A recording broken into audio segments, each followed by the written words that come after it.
Hi guys, and welcome to another video. In this video I'm going to try and take you through the process of me creating my Tafeda Publishing logo. Tafeda Publishing is my indie publishing business that I've just started. Initially I want to release my own books under it, and when I hopefully have enough experience I want to take on other people's books and publish them. But for now it's just a very small business that needed a logo. When it came to designing the logo, I'm the kind of person that works by being inspired. I didn't sit there doing tons and tons of sketches. Anytime that I felt inspired, anytime that an idea just popped into my head, I jotted it down and eventually I ended up with a logo. The first instance of me sketching down the design, the font design I should say, looked like this, and you can see that there's only one letter that looked exactly how I wanted it to look, and that was the F. From then I took the letter F and I tried to sketch out all the letters to match the way the F looked. Before I did this though, I did try and look through as many different fonts as I could just to make sure that I'm not copying other fonts out there. Thankfully, the font that I had, although there were similar fonts, there was a major difference in that the places where I added the curves in were in the opposite direction, so it's not exactly the same. You'll see that I first sketched out each of the letters and I also made mistakes, actually quite a lot of mistakes throughout the entire design process on the sizing of the fonts. You'll see that right from the very beginning when I did the sketch, I will put in markers to show that I need to reduce the size of a letter. For example, when I was sketching the E, after I had drawn it out and added in the black pen just to neaten out the letter, I then added in a dash with a blue pencil, and that's just to let me know that I needed to reduce the size of the E. I ended up reducing the size of, I think, the D as well at a later stage. While you're still watching me sketch out the letter and then organizing the size of the letter, I'll tell you why I came up with this particular design, or why this design felt right to me enough that I didn't then go on and do more sketches of different font designs. As an individual, I like blacks, but when I want to add a color in, I like the color to be a heavily contrasting one against a black. So I like to wear red with black, I like to wear lime green with black, colors that really contrast with black. And that's just because I have a very bold style, but at the same time I have a kind of a professional style. I've never really been a person that likes to experiment by, for example, layering on clothing and then putting on tons of jewelry. I've never been that kind of person. I tend to prefer one top that has a nice sleek design to it, one kind of trouser, no layering unless I'm putting a jacket or a jumper on top just to keep myself warm, and then I don't really pile on jewelry. In fact, I rarely wear jewelry, but if I do, then it's a very simple necklace or very simple earrings. That's of course not taking into account if I was getting ready for a wedding. I'm talking about my day-to-day style. And also personality-wise, for people that have met me and have seen me at my most serious, they'll tell you that I'm not a very casual person. Unless of course I'm in a jokey mood, then I'm completely the opposite. But generally I tend to be in a serious mood, and as a result, a bold styled font I felt really suited that part of my personality. I also felt like a bold design for the font would work with the impression I wanted to give for my business, which is that I want people to think it's a professional website. Sorry, not a professional business. I wanted people to think that it's a professional business, that it produces high quality products. And that's why I ended up going with this font. I didn't think I needed to try out, for example, a serif font having those little dashes at the ends of the letters. A serif font for me tends to give the impression of a very high-end brand, kind of like, let's say, for example, Harper's Bazaar.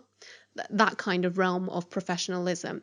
Whereas I wanted a professionalism that didn't hit that level. So I was quite happy with not having a serif font, and because the first idea that I came up with happened to be a sans serif font design, I didn't feel like I needed to change that. What you'll see, therefore, is throughout the design, what does change is the thickness of the letters, the spacing of the letters, and also that in the end, I decided not to add any beveling. Although when I first initially put together the design, I did add beveling on it in Photoshop because I thought that's what I would want. The font style for the word Tefeda is completely made up, even if it does have similarities to other fonts out there. I wasn't aware of them before I came up with it. The font for publishing, on the other hand, came from the website 1001 Fonts. I picked a font that was free for commercial use, so that's really, really very important. Make sure when you are picking a font for your logo, if you are indeed not designing your own font, make sure it is free for commercial use, because you're going to come into a lot of trouble if your business gets really big and therefore becomes viable for making a lot of money if you get sued. The other thing you'll see is the icon. The icon, first of all, it's a butterfly, and a butterfly is very, very sentimental for me because when I was 15, was I 15 then? 15, 5, maybe 16, 17. Anyhow, I have a cousin, and she's someone I'm very, very close with. And when she was younger, because she had a hole in her heart and she just had to go through a lot of surgery, and because of that she was very, very close to her mother, her father, and her brother. But outside of those three people, she never said a word to anyone, literally anyone. And one summer I went and stayed over with my aunt, and I was playing with her, and on the second or third day she accidentally spoke to me, and her first words were, "It's a butterfly." She was referring to this belt on her jacket, which had this little butterfly design on it, on the clip of the belt. And as soon as she said that, I was like, "Oh, is it a butterfly?" And as soon as I said that, she realized that she had spoken, and she looked really embarrassed, and then she started jumping around the room, the impression I got was that she was trying to draw attention away from the fact that she had spoken. After that, I ended up being the only person that she spoke to outside of her mum, dad, and brother for the next few years. And in fact, when she did start speaking to people, it was only ever kids. So I was the only adult she spoke to. That moment for me was incredibly significant. And those first words have always been on my mind. So I knew that when I wanted to create a logo, I needed it to be a butterfly. And also, if you look at my first book, Naughty Nisha, A Trip to the Park, you'll see that her hairband has butterflies on it. And that's also a reference to the first words that she had ever spoken to me. The second significant thing about the logo is that the design itself came from a scribble that my niece had done. My niece was born in 2016, and again, being a very, very sentimental person, I wanted her to be a part of it, but for a long, long time, I couldn't figure out exactly how to incorporate her into a butterfly because she has nothing to do with a butterfly. And then one day she scribbled, when little toddlers, well, she wasn't a toddler at the time, she was an infant, but when infants first get a hold of a crayon and they start doing their thing, she ended up scribbling, and I decided to take the scribble, and because I could sort of see the shape of a butterfly in it. And I took that scribble and incorporated it into the icon. This icon, therefore, has incredible sentimental value to me. It incorporates the two most important people in my life. In terms of the next generation, not my generation, in terms of the next generation, these are the two most important people in my life. And the fact that they both have been incorporated into my logo's icon means a tremendous amount to me. So the logo itself didn't come from anything connected to publishing in particular. I didn't feel like I needed a book in the icon. Whether that's right or wrong, I don't know. That's just the way I decided to do it. Moving on from that, I'm just going to say a little bit about the process of creating the logo or finalizing it, and also the things I would like to improve upon the logo at a later date, because this is not a perfect version, I think anyway. And it's okay, it doesn't have to be perfect. Logos go through various changes throughout their lifetime. If you see the Twitter logo, for example, the initial one, or the Nike logo when it first came out, the version that we have today is so much better. So it's okay not to have a perfect logo in the beginning. In terms of my process for putting together the final logo, I ended up using Illustrator, and that's because I needed to create a vector version of the logo. A vector being an image that's made up of mathematical formulas. And all you really need to know from that is that no matter how large or how small you make the logo, or of any vector image actually, it won't become blurry. Whereas if I had just created this in Photoshop and saved it as a JPEG image, if I made it larger than the file size, it would become blurry. And naturally, I didn't want that. I wanted to be able to take this logo and make it large if I needed to, and also to be able to reduce its size and put it onto my website and other places. I could have used Photoshop to vectorize it, but from the quick research I had done, Illustrator was definitely the better option. I also decided to do a little cheating in that I didn't want to pay for the Adobe packages to use all the different programs that I needed to get this logo together. So I decided to do all the work that I needed in the 7-day trial period. In other words, I had looked up so many tutorials on how to use Illustrator, bearing in mind that I have never used it before. I had looked up so many tutorials on how to use the pen tool. I had then tried to play the, Bezier game or something like that. It's basically a game online, free, that lets you get used to how to use the pen tool, except when I was playing the game, for some reason, all the lines didn't register, and it turns out that my browser was just messing up and it wasn't me messing up. Thankfully, because can you imagine having 7 days to get it done and then struggling throughout the entire time? I was seriously worried that I would be struggling.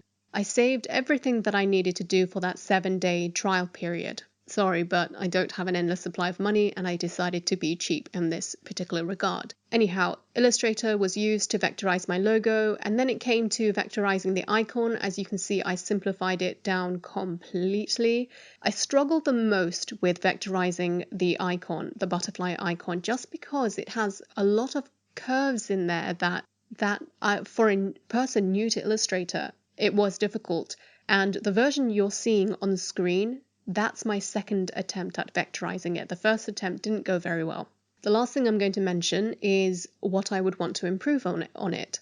For me, I'm happy with the text for Tefeda. I think instinctively it looks perfectly fine. I'm sure an actual trained designer would be able to see where it should be fixed, but for me, it looks fine. For the word publishing, I did thicken that up in the end. Initially, it was slightly thinner because when I zoomed out on Illustrator, it looked like I could see the word publishing properly, but then when I got my first proof copy for my Naughty Nisha book, the publishing really didn't come out very well, and that's when I realized that I needed to thicken that up.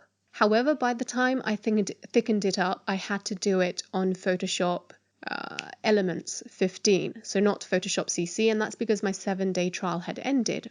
And after I had thickened up the word publishing, I felt like I needed to thicken up the butterfly icon as well.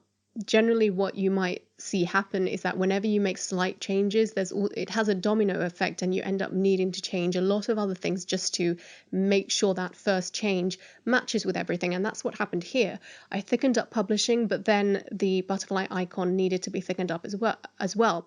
However, the method I had used to thicken up the word publishing for some reason didn't work with the icon for the butterfly. So for the time being, the butterfly icon is not as thick as it should be. And for me, when I look at the logo, it stands out like a sore thumb. It needs to be thickened up to match the new, thicker publishing text. But I'm not going to pay for Illustrator, a month's worth of Illustrator, just to do something that would take me 10 to 30 seconds.